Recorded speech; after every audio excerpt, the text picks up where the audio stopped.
going on, guys? Welcome to Garage 23 and the first episode of our S14 restoration build drift car. We're going to keep it stock project. If you guys saw in the last video, we did a little once over on the suspension and all the stuff that's wrong with it. And the biggest, well, second biggest part of which was the differential. Turned out to have a lot of play in it, and that was causing some drivability issues and noises and just general annoyances. So we went back to the junkyard and we didn't record any of that. So sorry if you guys were looking forward to those, but I found an Infiniti J30 at one of the junkyards that I thought might have the right differential for us, and luckily it did. So we picked that up and we're going to be installing that today. Let's go.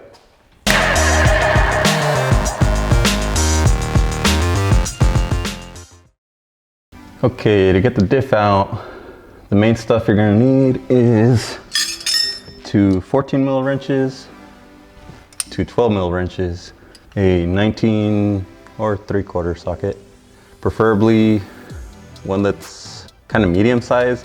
The short ones for a 3/8 drive won't reach, and the longer ones don't fit in here because we have the trunk in the way. I'm using one from a 1/2 drive, and that barely works in here. So we're gonna see if that's gonna work. And then you can use the 3/8 shallow one for this side, because there's two nuts on this side, one holding the ground strap there. A 17 on a DAC, if you got it, and that should be it. So first thing we need to do is disconnect the axles, and that's what your 12 mil wrenches are for. Put one on that side and one on this side, and then loosen it and repeat 5 more times. That was not very tight. Then keep track of all the washers and stuff. I always just put everything back together after I take it off, so it's easier to keep track of. There's 6 total. Okay, so you're only going to be able to get to 4 probably. Well, either way, you're not going to be able to get to all of them from the same position. So you need to put down the parking brake and then rotate the axle so you can get to the last 2. So we're going to do that now.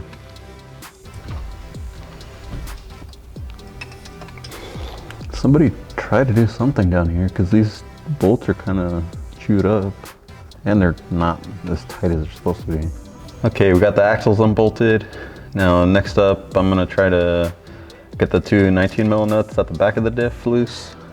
All right, now we got the axles unbolted. Next up, we're gonna try and loosen these 19 mil nuts at the back of the diff cover.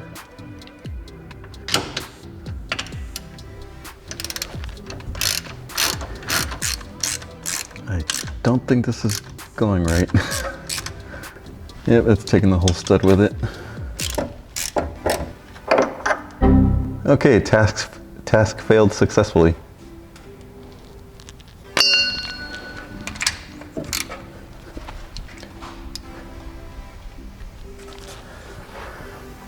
Okay, that's stuck on there. I think I need some pliers.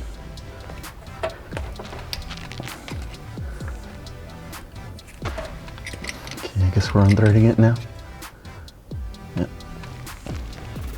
Okay, I switched to a 6-point socket. So the one I was using before was a 12-point, and it was starting to feel pretty sketchy. So anytime you need to exert a large amount of force, you want to use a 6-point whenever possible, because that'll minimize the chances of you stripping the bolt or nut.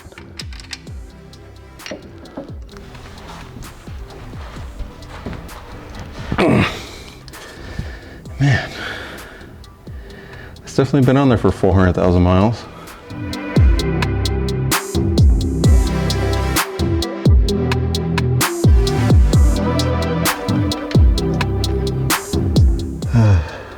That was a much bigger pain in the ass than it was supposed to be. Okay, now to the drive shaft.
Okay, that was a pain.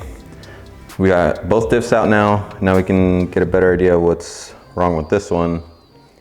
So if you try to spin both output shafts together,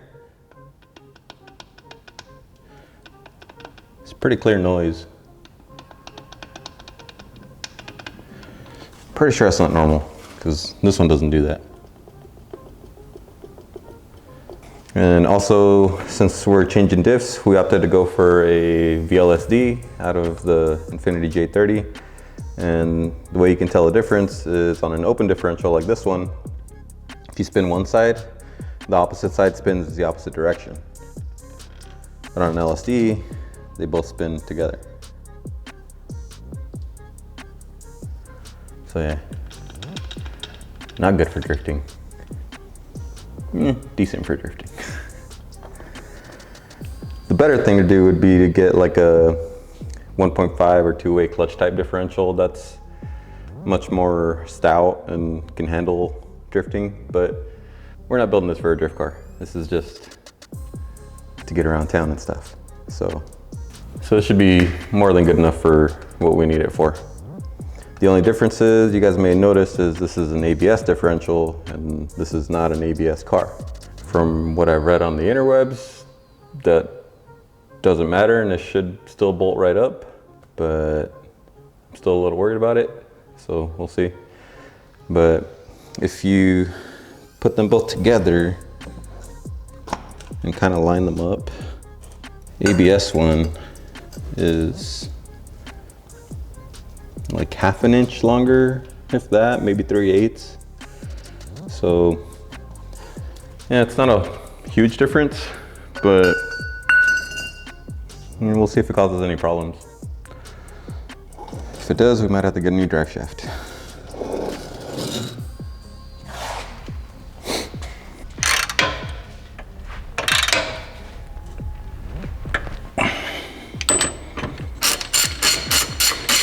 Okay, and I don't know if I mentioned it earlier, but one difference you guys might have noticed by these dangling wires is that this is an ABS diff and it has the reluctor sensor at the nose of the diff here.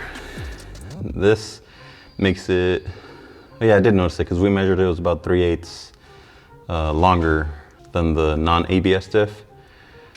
And supposedly this still works and fits just fine. So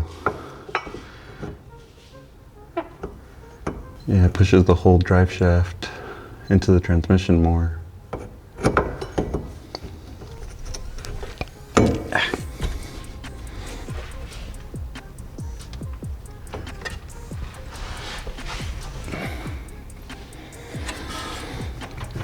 There doesn't seem to be any binding or anything, but what I did notice is that the carrier bearing in the middle did get stretched out further that way.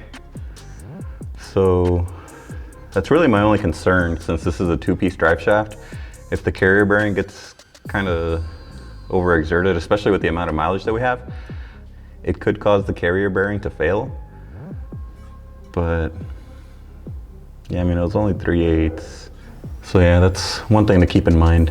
If we start feeling any sort of like vibrations under acceleration and stuff, that's probably the cause.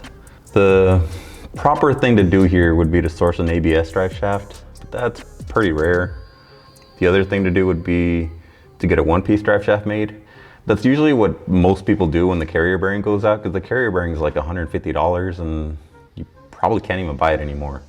So a new one-piece drive shaft from like your local rack and axle shop will probably cost you about 300 bucks. So it's not that much more, and then you wouldn't have to worry about the carrier bearing going out ever again. So it's pretty impressive that that thing's even still in one piece. Probably not for much longer. Yeah, now we just need to bolt up the drive shaft and then bolt up our axles and should be ready to go.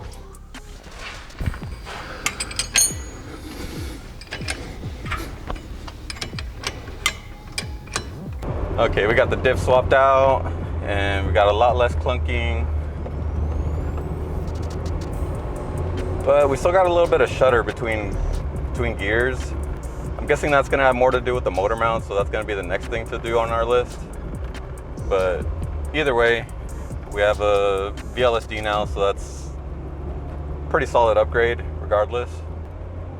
How to explain it? There's like a more direct transfer of power with that diff, because there was just a little bit too much play in the open diff, and this one's a lot tighter, so you could tell like when you're trying to like back up or take off from a stop that the power is getting there a little more directly, so there's less clunking and it just feels better, but still not perfect.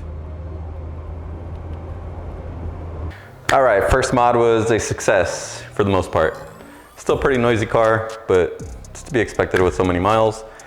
But this was definitely a step in the right direction, and it drives a little bit better, but we still got a lot of work to do, mainly the motor mounts. And another thing I checked was that the exhaust is actually what's causing that shudder. That's what we're hearing, is the exhaust shaking back and forth as you're pressing the clutch. So hopefully with the new motor mounts that won't happen as much, since it'll be held more firmly in place. But we might have to get new exhaust hangers or something like that, because that's another thing I noticed, is that the exhaust hangers are pretty stretched out and pretty worn. So that might be a thing. I don't know. But for now, that's gonna be it for today.